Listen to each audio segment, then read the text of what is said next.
Yesterday, when they were talking about debt, we know very well that our Constitution in Article 229, Sub-Article 4, Paragraph G, gives the Auditor General the mandate to audit the public debt. And it states clearly that every 6 months after every financial year, the Auditor General shall audit our public debt. What happens in our nation? The system, the government, does not allow the Auditor General to audit our public debt. What is happening in our public debt? Right now, we have a debt of 12.3 trillion Kenya shillings.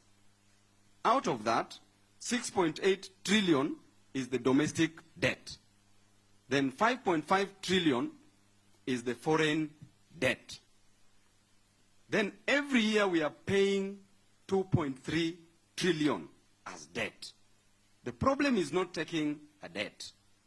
We all know all this from the economists who are here, that a debt is not a problem. But what you do with that debt is what is the problem. We borrow money for personal consumption. We borrow money for recurrent expenditure. We borrow money to loot as a nation. And the moment you loot that money, that debt becomes unproductive debt. The debt that we have is not productive.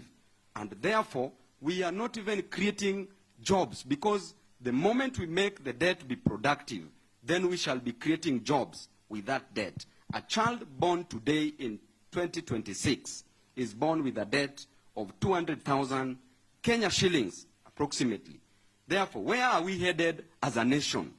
Because we are still going to borrow more money just to waste.